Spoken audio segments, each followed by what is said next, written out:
Hello, so mates, welcome back to my YouTube channel. So in this video, I'm going to be teaching us how to draft and cut this stylish shirt dress that has a bow at the back.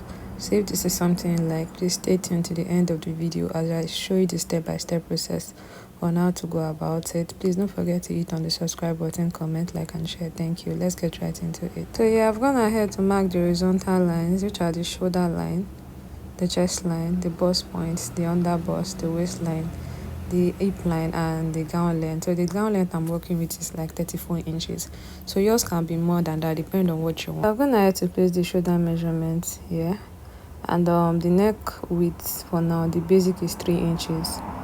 So yeah, I have 1 inch for shoulder slope. You connect the points, then you get the midpoint here, then you come in by half of an inch to get the armhole.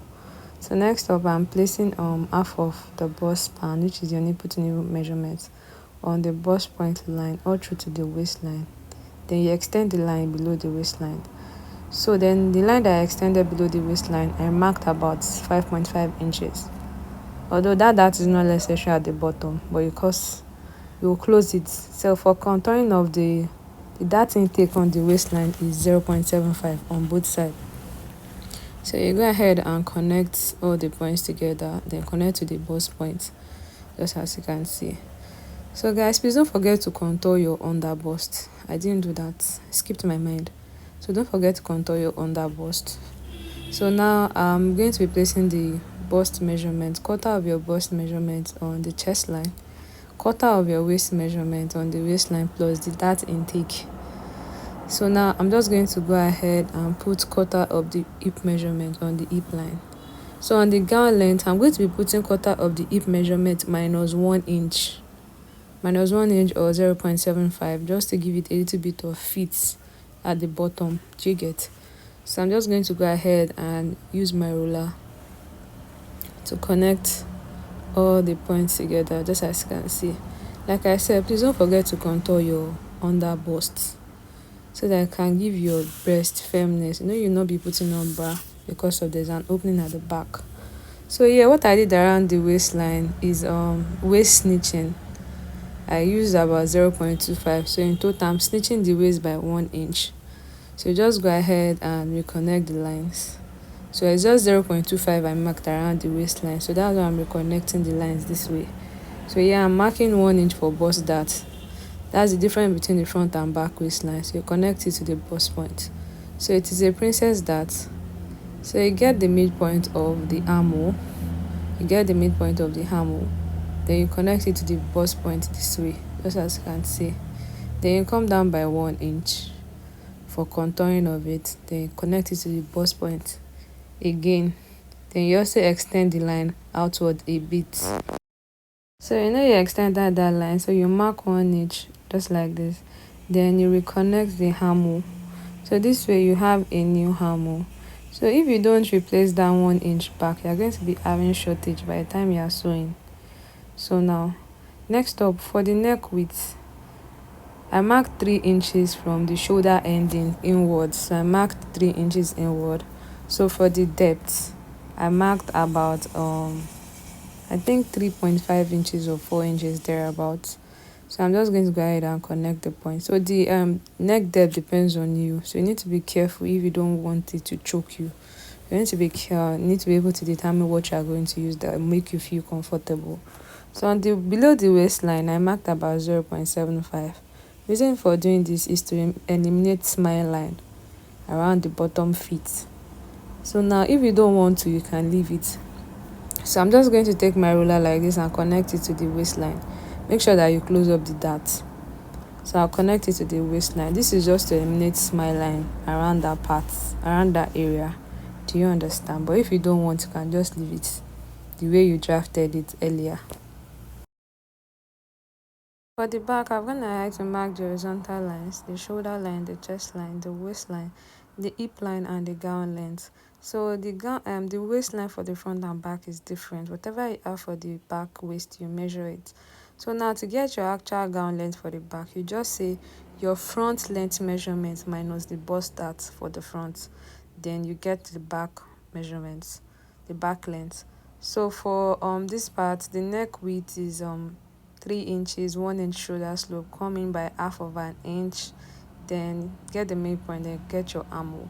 So now there's no dart at the back, so I'm just going to be placing quarter of the bust measurement, the waist measurement, the hip measurement on the hip line. Then on the gown length, quarter of the hip measurement minus 1 or 0.75, just to give it this a little bit of fit this way. You can see the way I connected it is not straight, it's slanted. So just go ahead and connect all the points together, just as you can see. So remember, for the front I did waist stitching of 0.25, so I'm just going to go ahead and mark that on the waistline, and then we connect the lines, just as you can see. So then you connect it to the hip line this way, just as you can see. So next the neck width, the new neckline we are working with is 3 inches. So I mark 3 inches from the shoulder ending inwards, yes. So on the waistline there's an opening, so I marked 1.5 inches there. So I connected it to the shoulder this way. So this part now is going to be opened, and there's sort of a lace in there. So now, because we've opened up this neckline at the back, so I'm running two lines, then 0.25 on both sides.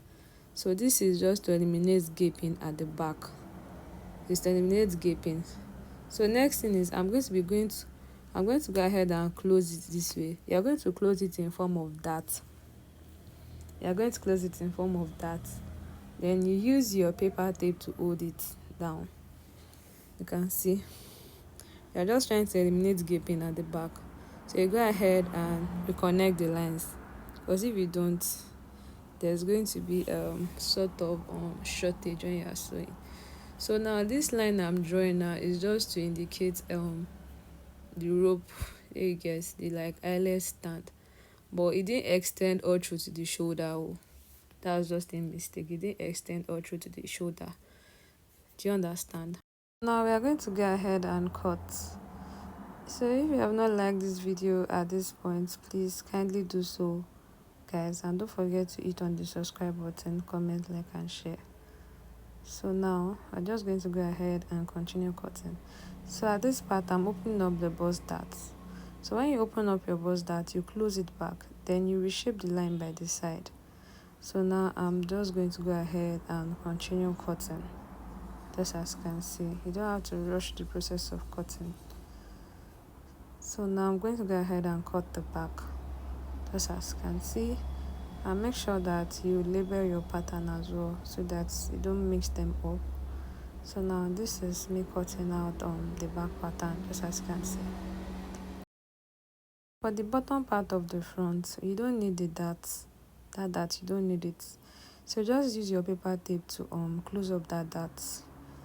From the outfit, there's no dart there, so you just close it up. You close it up in form of that. So I'm just trying to make sure that I'm closing it up properly. Then use your paper tape to hold it down, just as you can see. So this is what we have for the front. So next up, I'll show you what we have for the back. So now I'm going to bring about the back pattern here. So now for the back pattern, you can see I use paper tape to sellotape some parts, that upper part, just to eliminate that part. So now from where the eyelets can start at the back can be 2 inches above the chest line, or 2.5 inches above the chest line. So that part, that's where the ropes can now take effect. So now I'm going to be explaining the bow. Yes, the cutting of the bow. So you need to determine the width you want to work with, and the length. The length needs to be long, because the bow is like folded. So the length needs to be like a little long, extra long if possible, because the bow is folded into two, just as you can see me do. You fold it into two this way, just as you can see. You can just use needle and thread to just tack in that part, so that it can be this way. Then you have another part of your fabric that you just use to seal this part down, just use to cover up this place, because that bow at that part, you've already used needle and thread to tack it that way, so you just need an extra piece of your fabric just to secure that place, cover that place.